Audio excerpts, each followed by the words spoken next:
Buenas tardes, gracias de antemano por haber venido y yo voy a exponer brevemente una serie de puntos sobre el trabajo que yo he presentado aquí. Bien, el trabajo que hoy traigo ha sido producto en parte de la casualidad y del apoyo e insistencia, y marco lo de insistencia, del archivero de esta localidad, pues cuando me lo propuso, yo pensé que incluso recurriendo a Madre Emilia y rezándole, era imposible que con los datos que yo tenía poder obtener un trabajo que mereciera la pena presentarlo. Con estas premisas, yo lo que me planteé fue un reto de investigación. Soy muy tozuda y donde me lo propongo tenía que salir algo. Ese reto, creo que me entenderán todos los que pertenecemos a este oficio, sabemos el tiempo que exige y, sin embargo, las satisfacciones que proporciona cualquier hallazgo, por nimio, por pequeño que sea. A partir de ese momento, la búsqueda de documentación en distintos archivos y la ayuda prestada por el archivero de Alcázar, que está aquí, Francisco Atienza, y la comunidad de la Sagrada Familia, que también está aquí, de Alcázar de San Juan, han posibilitado estas páginas que espero y deseo sirvan para conocer una faceta de la educación primaria en herencia durante los primeros años del siglo XX y que animen a otros historiadores a investigar y a las instituciones públicas a mantener las iniciativas como las de este ayuntamiento para publicarlas. Bien, mi objetivo, les he dicho que es compartir con todos ustedes unas consideraciones que al hilo de la investigación me han ido surgiendo. En primer lugar, la fundación de la congregación fue obra de Santa Emilia de Rodat, quien la crea en Villefranche-de-Rouergue, población del sur de Francia, cuando tenía 29 años. La fecha es 1816, una fecha tremendamente significativa. Acaba de terminar el periodo revolucionario que había comenzado en 1789, seguido de la etapa imperialista de Napoleón, en la que la enseñanza y la labor social ejercida por las congregaciones religiosas prácticamente habían desaparecido. Con la restauración de la dinastía de los Borbones, urgía recuperar y revitalizar esas funciones. El logro fue tal que los 2/3 de las nuevas instituciones religiosas católicas del siglo XIX van a ser francesas. Con este telón de fondo, Santa Emilia funda una institución que se va a dedicar, entre otras funciones,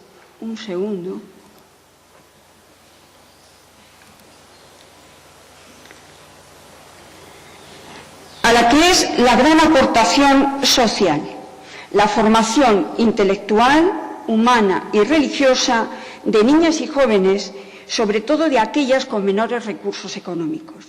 Son los primeros intentos de incorporar a la mujer, independientemente de su esfera socioeconómica, a la escuela y a la tarea docente.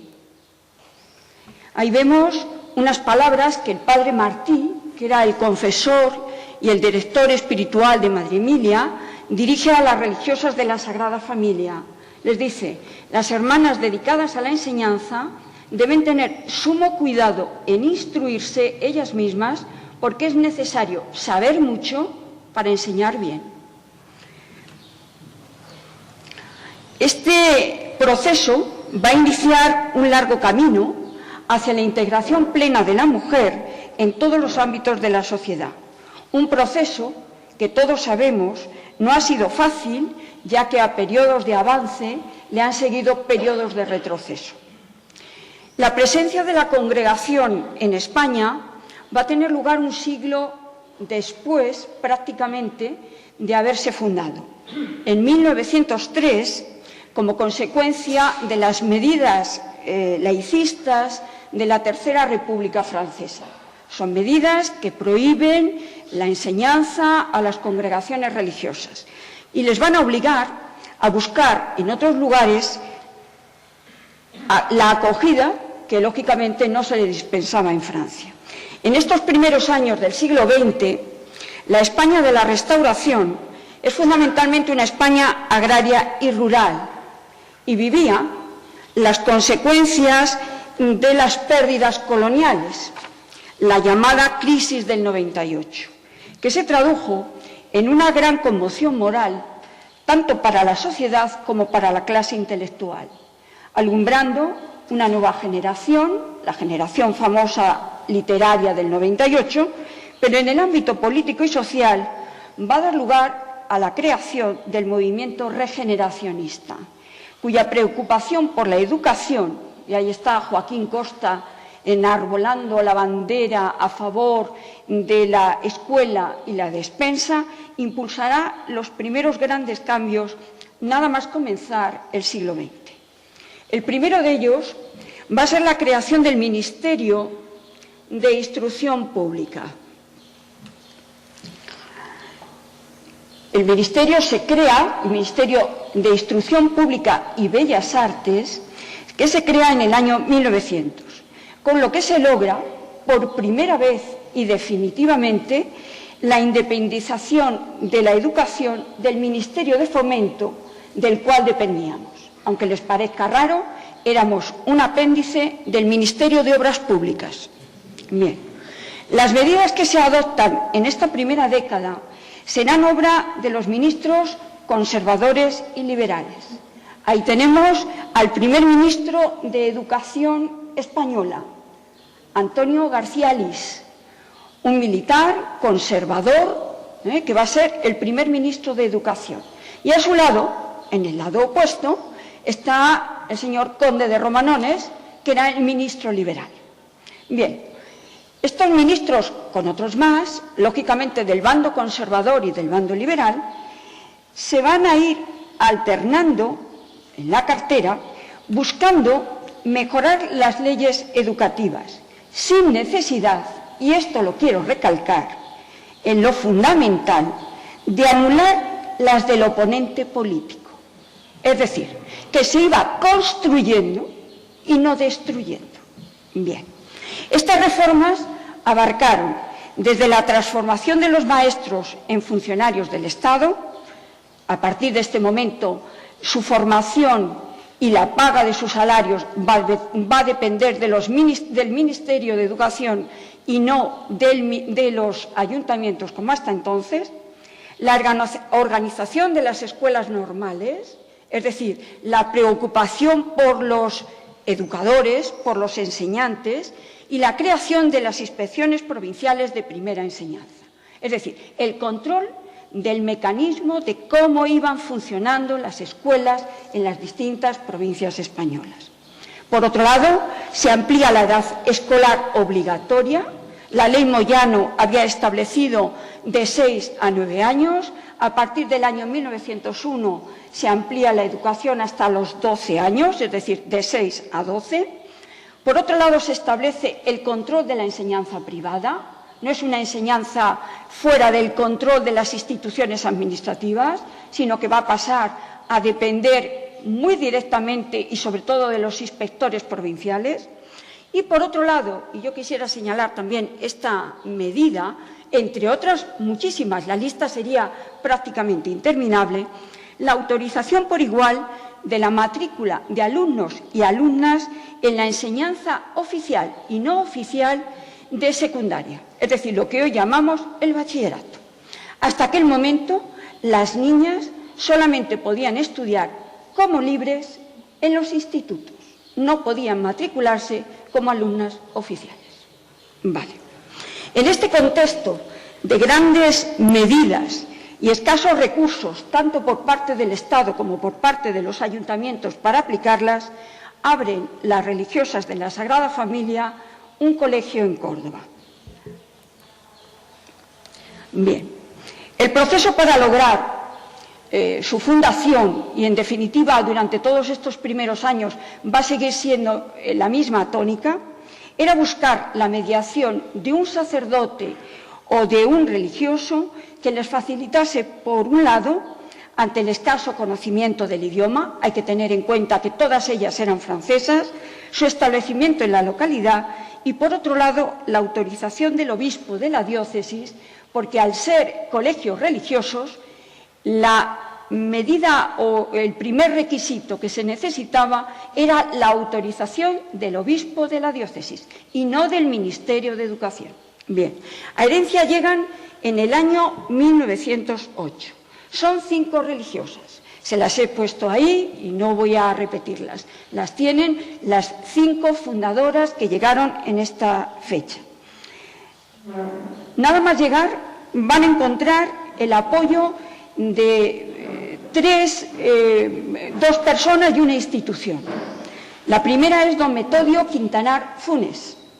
Es el párroco de la Iglesia de Herencia, que las va a ayudar, las va a introducir, diríamos, dentro de la sociedad herenciana. Incluso después, cuando lleguen a fundar en Alcázar, él ya es párroco de Santa Quiteria de Alcázar y las va a seguir ayudando de la misma manera. El segundo es el gran benefactor, así lo llaman las religiosas en sus boletines internos. Es don Juan Enrique González Olivares. Este señor les va a facilitar la casa, aquí cerquita, en la calle Convento número 5, una casa de su propiedad, una casa solariega. Ahí tenemos los planos de la casa, son planos del año 1917, cuando el colegio solicita la posibilidad de seguir manteniendo el colegio abierto de acuerdo con las nuevas disposiciones del Ministerio, y ellas tienen que mandar los planos de la vivienda. Ahí la vemos, es una vivienda de 2 plantas, con 2 patios, un patio central, con columnas de hierro forjado.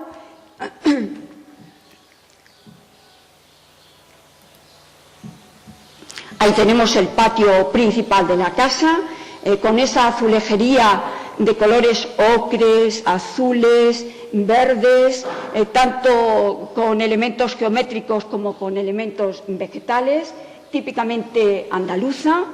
Y ese patio central era el espacio en torno al cual se disponían toda una serie de habitaciones, en las que las de mayor capacidad fueron elegidas para aulas del colegio. Por otro lado, hemos visto que, voy a poner la parte de arriba, era una galería abierta, en la que también daban otra serie de habitaciones, donde se encontraba la residencia de las hermanas y también las habitaciones dedicadas a internado.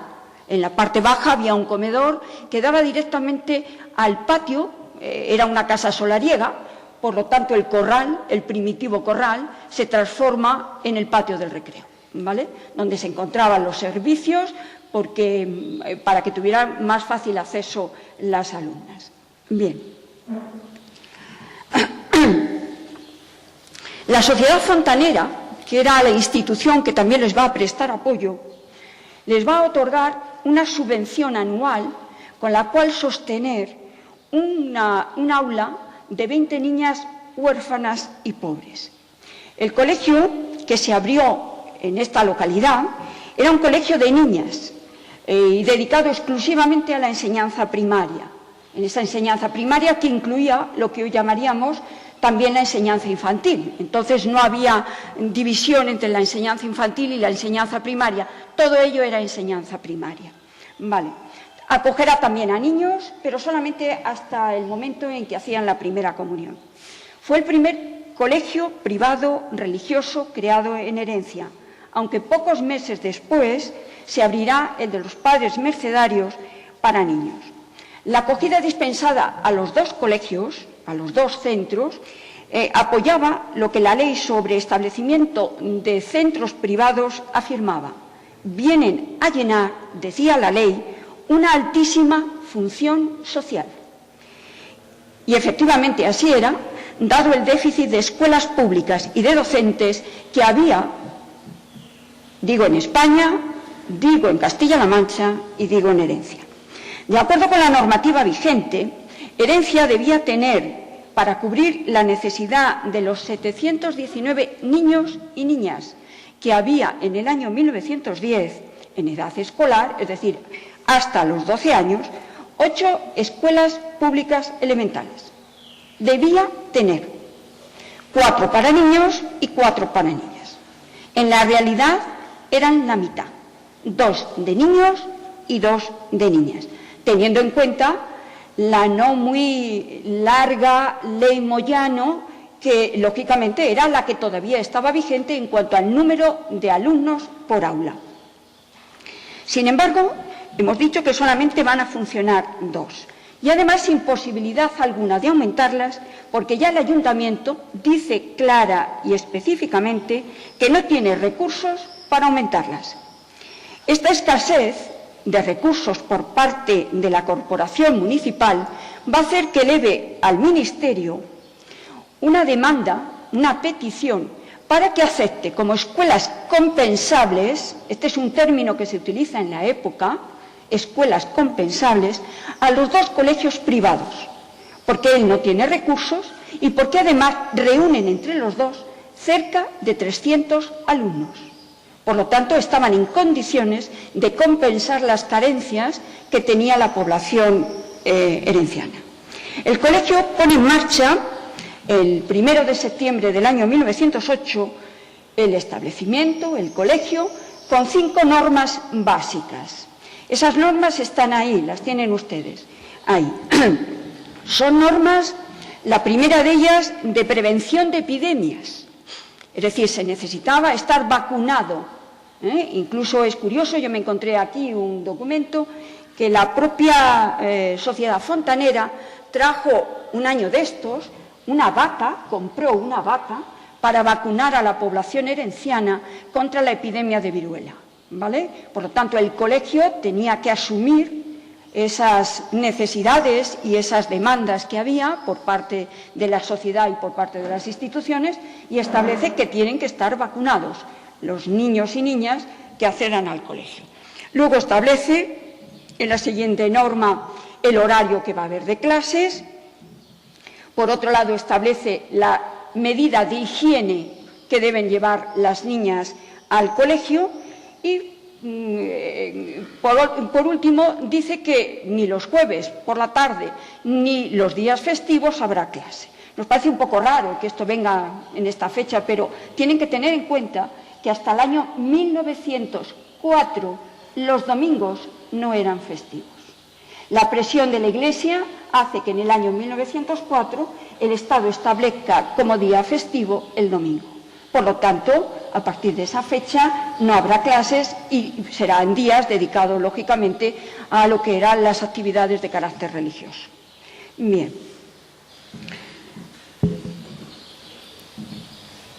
¿Qué estudiaban en el colegio?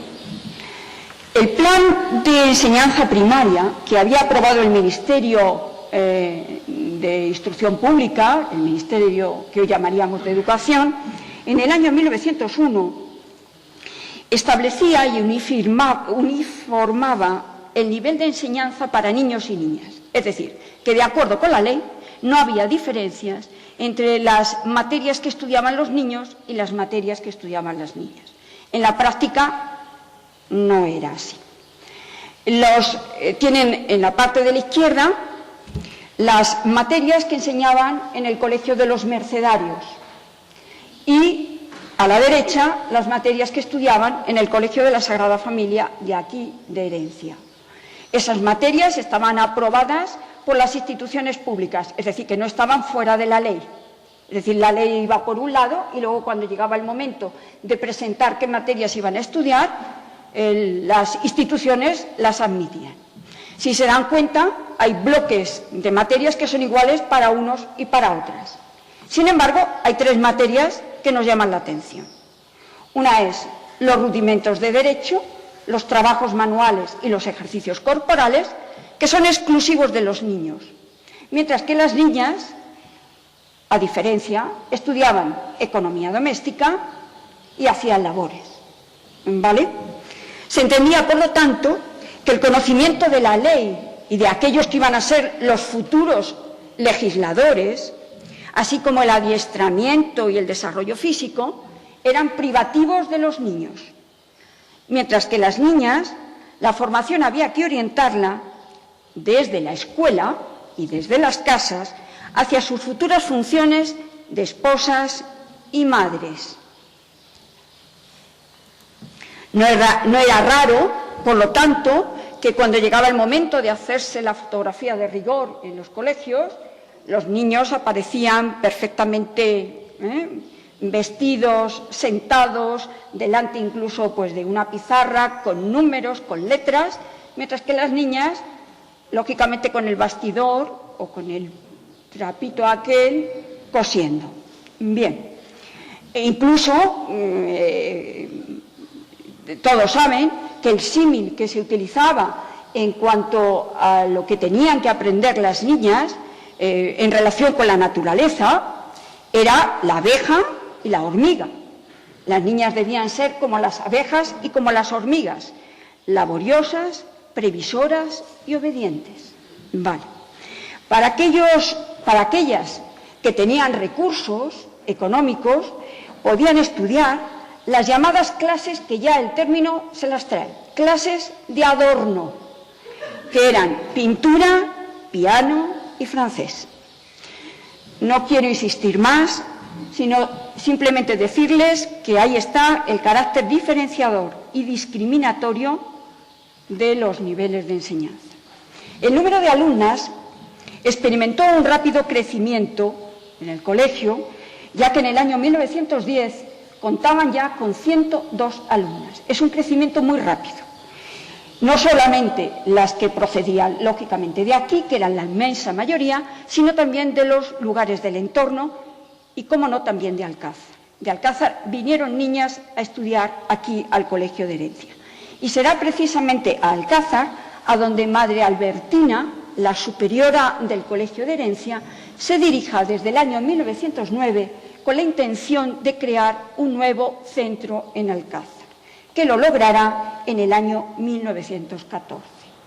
A partir de este momento, el éxito del Colegio de Herencia supone, no diría yo el declive, pero sí la paralización del Colegio de Herencia, de tal forma que las religiosas tuvieron que orientar a partir de ese momento, paralelamente con el colegio, con la educación, la labor evangelizadora, preparando durante algunos años a más de 200 niñas y jóvenes para recibir la primera comunión, participando juntamente con el párroco de aquí, de la localidad, en la labor de difundir los principios de carácter religioso que les llevara, lógicamente, a la preparación de la primera comunión.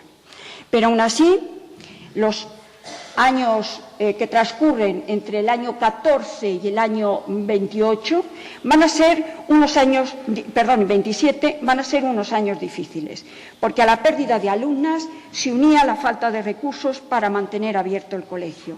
La decisión de cerrarlo la adopta el Consejo General de la Congregación, que solicita su clausura al obispo, quien la otorga en el verano de 1927.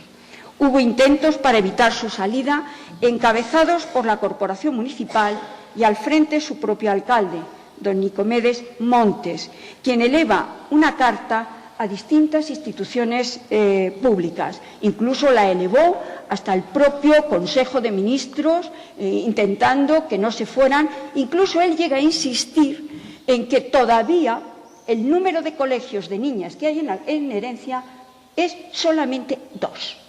Es decir, que desde el año 1908 hasta el año 1927 el número de colegios de niñas no había aumentado. Bien, por su parte, el pueblo de Herencia llegó a realizar una manifestación en la misma línea, a la que se unieron los telegramas particulares dirigidos a la Madre General para intentar su permanencia.